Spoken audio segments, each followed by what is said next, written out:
Speaker, sir, for letting me speak today on the Constitution.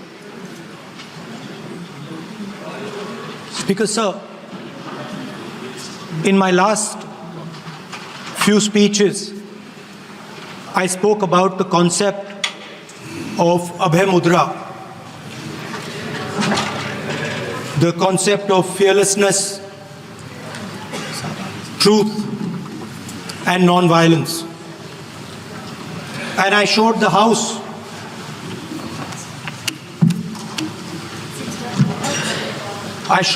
images of our different religions displaying this Abhay Mudra.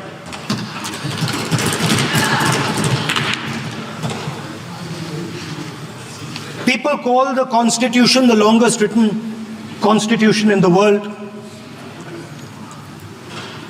But the Constitution contains a set of ideas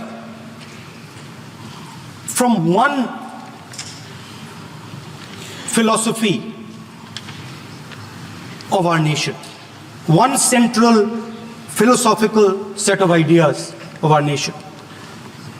When we look at the Constitution and we open the Constitution, we can hear the voice and the ideas of Ambedkar, of Mahatma Gandhi, of Jawaharlal Nehru. But where did those ideas come from? Those ideas came from an old, profound tradition in this country. Those ideas came from Shiva, from Guru Nanak, from Basavana, from Buddha, from Mahavir, from Kabir, from a list of people. So when we speak of the Constitution and we show the Constitution, of course it is a document of modern India, but it could never have been written without ancient India and her ideas.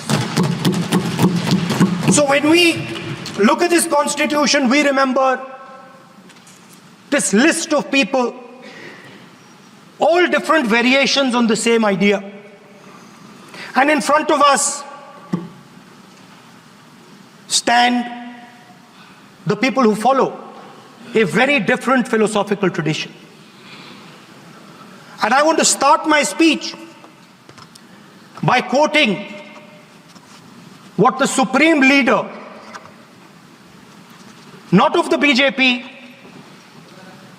but of the modern interpretation of the ideas of the RSS has to say about the Constitution of India and about how he thinks India should be run.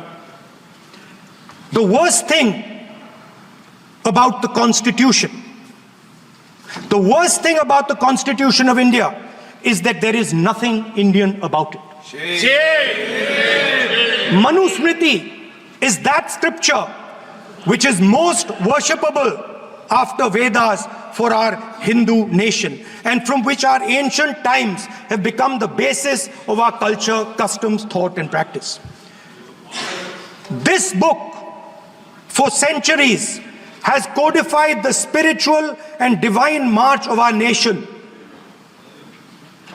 Today, Manusmriti is law. These are the words of Savarkar. Mr. Savarkar has clearly stated in his writings that there is nothing Indian about our Constitution. He has clearly stated that the book India is run by should be superseded by this book. And this is what the fight is about. Now, it's nice that all of you are so-called defending the Constitution. But I want to ask you, do you stand by your leader's words? Do you support loyal leaders' words? Because when you speak in parliament about protecting the constitution, you are ridiculing Savarkar. You are abusing Savarkar. You are defaming Savarkar. I'd like to quote also in Hindi. Bharat के संविधान के बारे में सबसे बुरी बात तो यह है कि इसमें कुछ भी भारतीय नहीं है। भारत के संविधान के बारे में सबसे बुरी बात तो यह है कि इसमें कुछ भी भारतीय नहीं है। यह आपके नेता ने कहा था, जिसकी आप पूजा करते हैं। Speaker sir, I described in my first speech the idea of a battle taking place. I described the Mahabharata, described Kurukshetra. There is a battle taking place today in India. And on this side are the defenders of the idea of the constitution. And from each state we have one. If you ask us Tamil Nadu, we will tell you Periyar. If you ask us Karnataka, we will say Basavana. If you ask us Maharashtra, we will say Phule ji, Ambedkar ji. If you ask us Gujarat, we will say Mahatma Gandhi. आप speaker को You praise these people.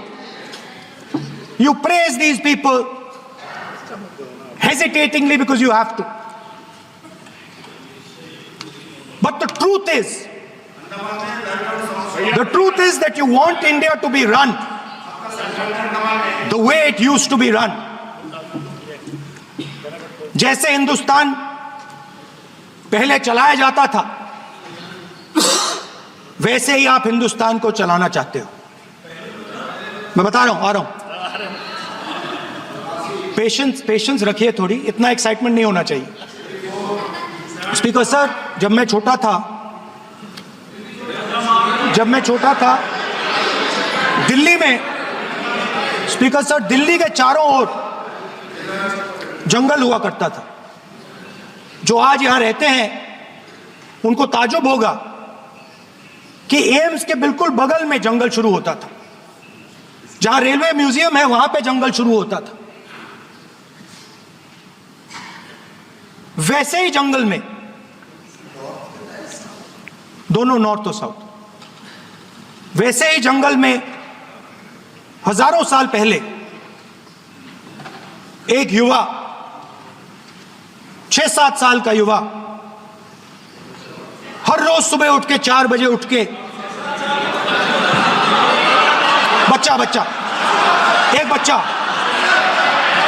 एक बच्चा, वाह बहुत बढ़िया, एक बच्चा 4 बजे उठ के तपस्या करता था।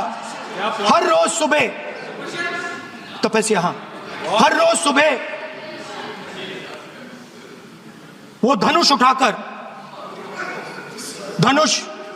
तीर कमान चलाता था और घंटे उसने तपस्या की, सालों के लिए उसने तपस्या की।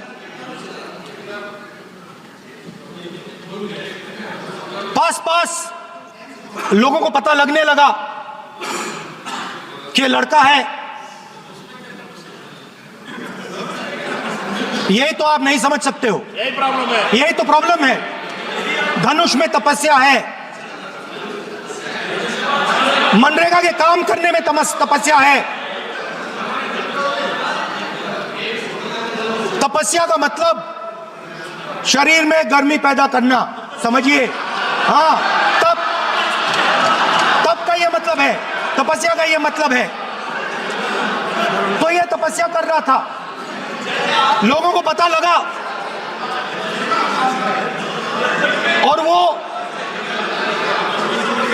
गुरु के पास गया। लड़के का नाम एकलव्य था और वो गुरु के पास गया और उसने कहा, गुरु द्रोणाचार्य जी, मैं सालों से धनुष चलाना सीख रहा हूं, मैंने अपनी पूरी शक्ति इसमें डाली है,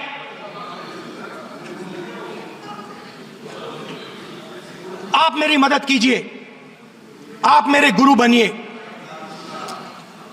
द्रोणाचार्य जी ने एकलव्य को कहा कि आप ऊंची जात के नहीं हो, आप ऊंची जात के नहीं हो, आप द्विजा नहीं हो, मैं आपका गुरु नहीं बनूंगा, यहां से तुम चले जाओ। और एकलव्य चला गया। फिर से एकलव्य ने तपस्या शुरू की, फिर से तपस्या शुरू की। कुछ साल बाद द्रोणाचार्य जी और पांडव उसी जंगल से निकले। एक कुत्ता भौंक रहा था, कहानी आपने सुनी है, सुना देता हूं। कुत्ता भौंक रहा था, अचानक कुत्ते की आवाज शांत हो गई। द्रोणाचार्य जी और पांडव पास गए और उन्होंने देखा कि तीरों के जाल में कुत्ता फंसा हुआ था। मुंह में तीर था एक, हाँ, मगर कुत्ता तीरों के जाल में फंसा था, एक तीर मुंह में थी, शांत था कुत्ता, मगर कुत्ते को चोट नहीं लगी। एकलव्य ने अहिंसा के साथ कुत्ते को शांत किया था। द्रोणाचार्य जी आते हैं और एकदम पूछते हैं, तुम्हें यह किसने सिखाया? एकलव्य जवाब देता है, द्रोणाचार्य जी, यह मैं सीखा हूं, मैंने तपस्या की है, घंटों मैंने प्रैक्टिस की है।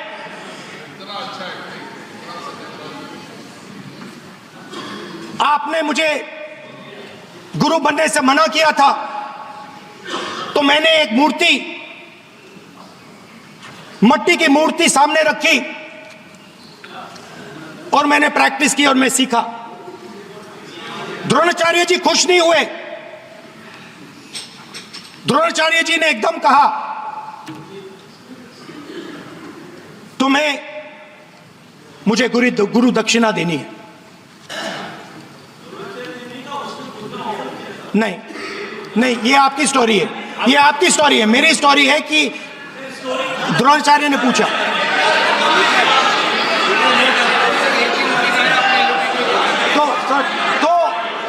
तो द्रोणाचार्य जी ने, Sir, the PM will not speak. You have to understand. If you are not giving order, Prime Minister has to speak. That you have to understand. If you are not giving protection, if you are not giving protection to LOP, then Prime Minister has to speak here. I will tell you. We will be very clear. ठीक है sir. माननीय सदस्य, आपको मैंने कई बार कहा, आप धमकी शब्दों में मत बोला करिए। एक मिनट क्या द्रोणाचार्य जी ने, कार्य मंत्री बोले, कितने डिस्टर्बेंस कर रहे थे। द्रोणाचार्य जी ने कहा कि मुझे आप गुरु दक्षिणा दीजिए। मेरी स्पीच ले ली आपने। तो द्रोणाचार्य जी ने उनसे कहा कि गुरु दक्षिणा के लिए मुझे तुम्हारा हुनर, तुम्हारा भविष्य, तुम्हारा अंगूठा चाहिए। और एकलव्य ने अंगूठा काट के द्रोणाचार्य को दे दिया।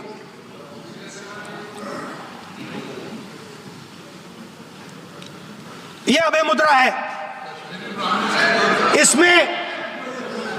इसमें कॉन्फिडेंस, स्ट्रेंथ, निडरता कहां से आती है? हुनर से आती है, इस अंगूठे से आती है। ये लोग इसके खिलाफ हैं। जैसे द्रोणाचार्य जी ने एकलव्य का अंगूठा काटा, वैसे ही आप पूरे देश का अंगूठा काटने में लगे हुए हो। आप जैसे ही एकलव्य का, जैसे द्रोणाचार्य जी ने एकलव्य का अंगूठा काटा, वैसे ही आप हिंदुस्तान के युवाओं का, जैसे ही एकलव्य ने,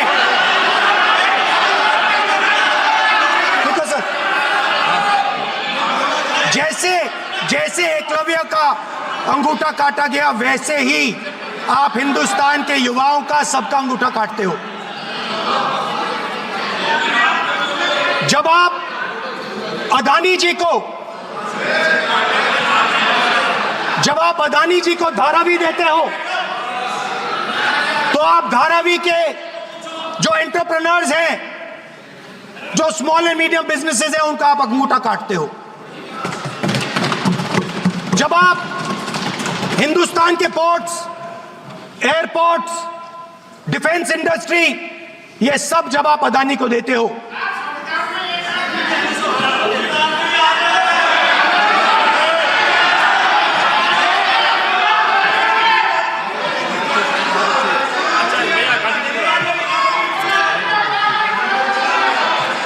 हिंदुस्तान के सारे जो फेयर प्ले बिजनेसेस हैं,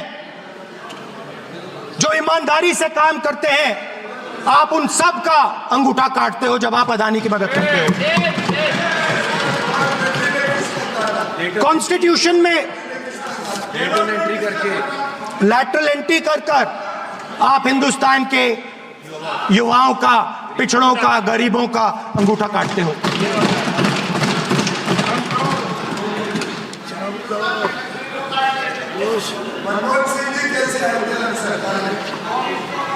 सर, स्पीकर सर, जैसे एकलव्य ने प्रैक्टिस की थी, वैसे ही हिंदुस्तान के युवा सुबह उठकर 4 बजे उठकर अलग अलग एग्जाम्स की तैयारी करते हैं।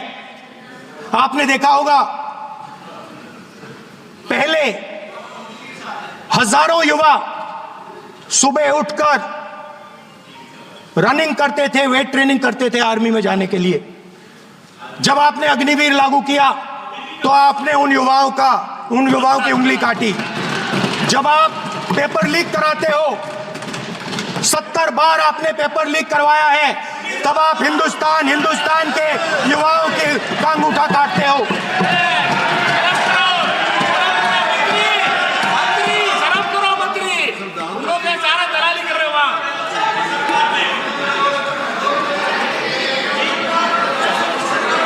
आज बाहर, दिल्ली के बाहर आपने किसानों पर टीयर गैस चलाया है, आपने किसानों पर लाठीचार्ज किया है। किसान आपसे एमएसपी मांगते हैं, सही दाम मांगते हैं, मगर आप अदानी को फायदा पहुंचाते हो, अंबानी को फायदा पहुंचाते हो और किसान का अंगूठा काटने का काम करते हो। देखिए,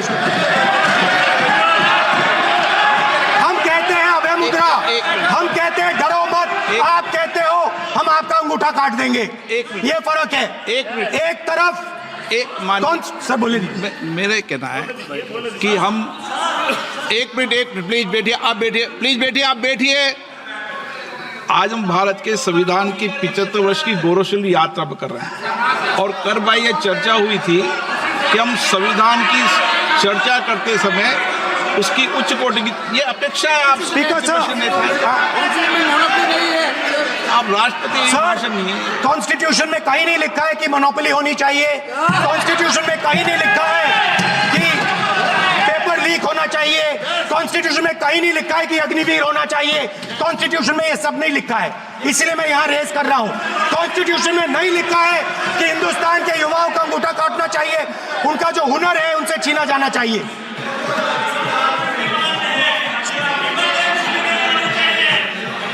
बैठे बैठे कर रहे हैं सर, 5 बजे अब भी बैठे बैठे करेंगे। अब कुछ नहीं बोलना है उससे।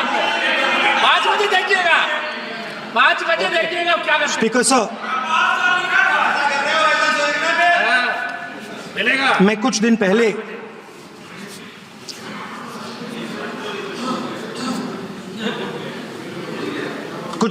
मैं हाथरस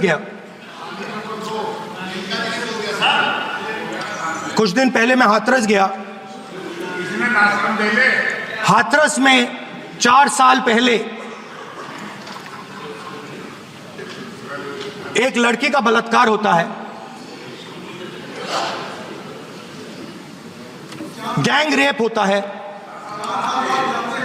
3-4 लोग गैंग रेप करते हैं। मैं 2-3 दिन पहले उस लड़की के परिवार के घर में गया।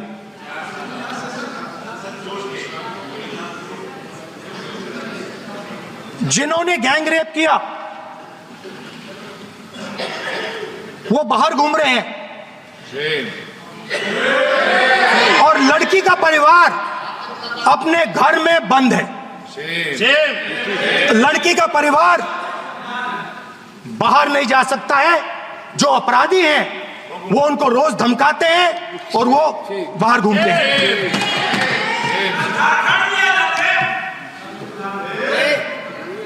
परिवार ने मुझे बताया कि बेटी का जो अंतिम संस्कार था वो भी नहीं करने दिया और चीफ मिनिस्टर ने इसके बारे में खुलकर मीडिया में झूठ बोला है। ये कॉन्स्टिट्यूशन में कहां लिखा है? ये कॉन्स्टिट्यूशन में कहां लिखा है कि जो बलात्कार करते हैं वो बाहर रहे और जिसका रेप हुआ है, जिसके परिवार, उस परिवार को बंद कर दिया जाए? कहां लिखा है कॉन्स्टिट्यूशन में? ये आपकी किताब में लिखा हुआ है, मनुस्मृति में लिखा है, मगर कॉन्स्टिट्यूशन में नहीं लिखा। और अगर आप कहते हो कि यूपी में आपका राज है और वहां पे कॉन्स्टिट्यूशन नहीं लागू होता है, वहां पे मनुस्मृति लागू हो रही है।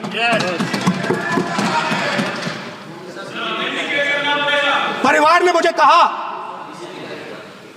मुझे कहा कि यूपी की सरकार ने उन्हें वायदा किया था, कहा था कि हम आपका रिलोकेशन करेंगे, आपको कहीं और रहने की जमीन देंगे।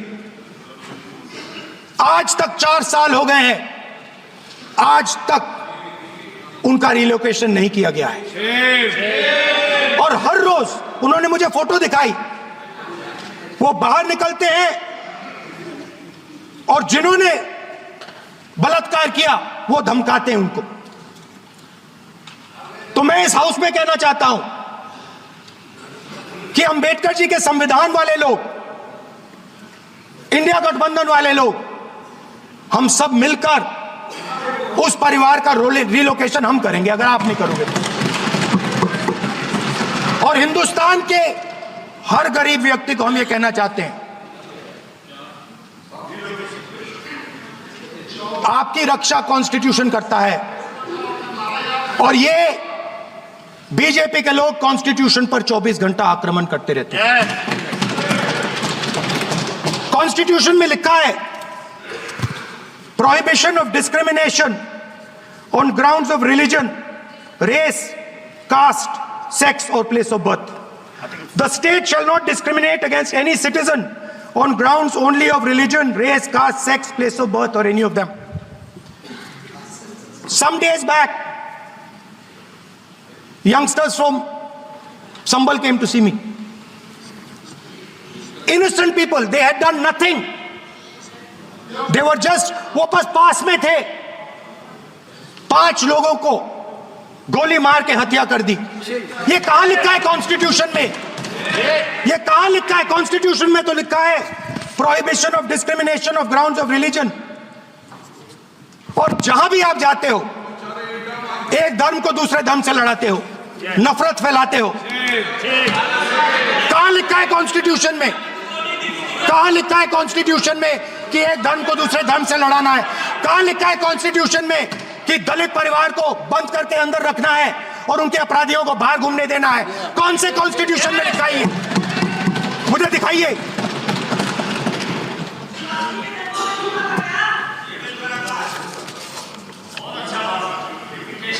Speaker sir,